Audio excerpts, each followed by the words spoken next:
Welcome back to the channel. Today, I'd like to invite you into a reflection, a quiet conversation about something we all carry with us every single day, the relationship we have with ourselves.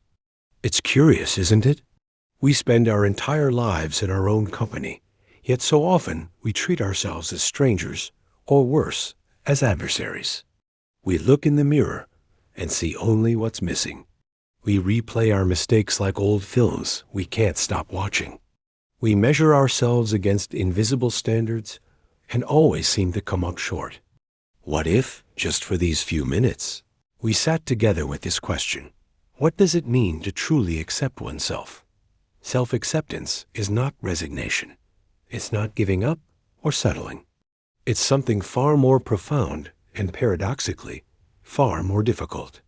To accept yourself is to stand before the full truth of who you are in this very moment and meet it with open eyes and an open heart.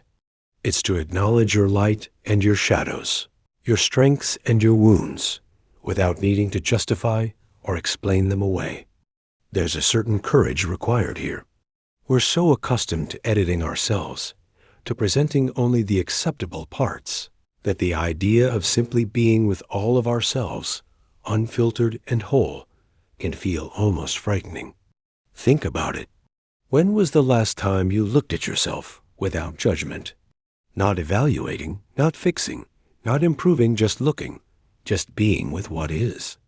Self-acceptance asks us to recognize that we are, at any given moment, the sum of every experience we've ever had, every choice we've made, every joy and every sorrow. We cannot separate ourselves from our history. We can only choose how we hold it. But why is this so hard? Why do we find it so difficult to simply be at peace with ourselves? Perhaps it begins early. As children, we learn that love often comes with conditions. We learn that some parts of us are welcomed and others must be hidden. We internalize voices, parents, teachers, peers that tell us we are too much of this or not enough of that. And these voices, over time, become our own. We develop what we might call an inner witness, but not a kind one. Instead of a gentle observer, we create a harsh judge who scrutinizes our every move, our every thought, our every feeling. This judge speaks with our voice, thinks with our mind, yet somehow we've forgotten that we created it. We mistake its verdicts for truth. There's also a fear that lurks beneath our self-criticism. A fear that if we stop pushing ourselves, stop demanding more, stop rejecting what we are, we'll somehow dissolve into mediocrity. We believe, perhaps unconsciously, that our harshness towards ourselves is what keeps us moving forward. But is it? Or does it simply exhaust us, leaving us running on a treadmill of never enough, never quite right, never truly acceptable? And then there's the discomfort of accepting our limitations. We are finite beings. There are things we cannot change about ourselves, truths we cannot alter, capacities we will never have. To accept ourselves fully means to accept our humanity with all its beautiful imperfection and fragility. So how do we begin? How do we turn toward ourselves with acceptance rather than criticism? It starts with attention, with learning to observe ourselves without immediately judging what we see. When a thought arises, I'm not good enough, I always fail, I'm too sensitive, can we notice it as just that, a thought? Not a truth, not a fact, just a pattern of mind that has emerged. There's a space between the thought and our identification with it. In that space lives freedom. We might ask ourselves, where did this voice come from? Who first taught me to speak to myself this way? Often, we'll find that the harshest criticisms we level at ourselves are echoes of someone else's words, someone else's fears, someone else's limitations that we mistook for our own. And here's something to sit with. What would it mean to speak to yourself as you would to someone you truly love? Not with false praise or empty reassurance, but with honest kindness. With the recognition that you, like every human being, are doing your best with the understanding you have, carrying burdens you didn't choose, navigating a path that no one else can walk for you. Self-acceptance asks us to befriend our emotions, even the difficult ones. We spend so much energy trying to avoid pain, to suppress sadness, to deny anger. But these feelings are not intruders. They are messengers. They tell us something about our inner world, about our needs, about our relationship with life itself. What if we didn't need to fix every uncomfortable feeling? What if we could simply acknowledge, yes, I feel afraid right now.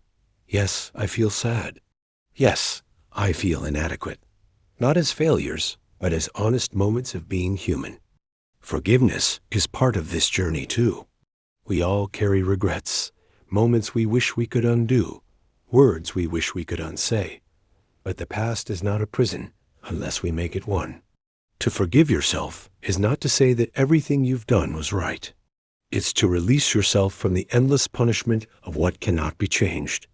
It's to understand that you acted from the consciousness you had then, not the wisdom you have now. And here's a subtle but important distinction. Accepting yourself doesn't mean accepting everything in your life. You can accept who you are while still choosing to grow, to change certain behaviors, to develop new capacities. The difference is in the starting point. Are you changing because you reject yourself, or because you honor yourself enough to become more fully who you are? There's a gentle discernment required. Some things about us are fundamental, unchangeable, and these we must accept. Other things are habits, patterns, ways of being that we can evolve, and these we can work with. Wisdom lies in knowing which is which. Something shifts when we begin to accept ourselves. It's not traumatic, not sudden, but it's profound. The constant noise of self-judgment begins to quiet. There's more space inside, more room to simply be. We find that we have energy we didn't know we had, energy that was previously consumed in the endless battle against ourselves. Our relationships change too. When we're no longer desperate for others to validate us or complete us, we can meet them as whole beings meeting other whole beings. We can be vulnerable without being needy. We can be strong without being defensive. Strangely, when we accept our imperfections, we become more capable of growth. It's as if the psyche only transforms when it feels safe, when it's not under constant attack. A seed doesn't grow in hostile soil. We discover a certain resilience. Life still brings challenges, failures, disappointments, but they don't shatter us anymore. They're events that happen, not verdicts on our worth. We can learn from them, grieve them, move through them, without making them into evidence of our fundamental inadequacy. And perhaps most importantly, there's a peace that emerges. Not the peace of having everything figured out, but the peace of no longer being at war with yourself. It's the quiet contentment of coming home to who you are. Self-acceptance is not a destination we arrive at once and for all. It's more like a practice, a returning. There will be days when the old voices are loud again, when doubt creeps back in, when we forget and slip into judgment. And that's part of it too. Even the forgetting, even the returning, even the struggle, these are all part of being human. We don't accept ourselves by becoming perfect at self-acceptance. We accept ourselves by accepting even our difficulty in accepting ourselves. This is the paradox at the heart of it all.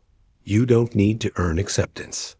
You don't need to fix yourself first, achieve something first, become someone else first. Acceptance is not a reward for being good enough. It's the ground from which everything else grows. You are here. You are alive. You are conscious. You are feeling. You are trying. In this moment, with all your contradictions and complexities, your mistakes and your possibilities, you are enough. Not because you've done everything right, but simply because you are. Perhaps that's the deepest truth of all. Your worth is not something you achieve. It's something you have always had, simply by virtue of being. Thank you for taking this time to reflect with me. I hope you carry something from this conversation into your day, into your life. Be gentle with yourself, Until we meet again.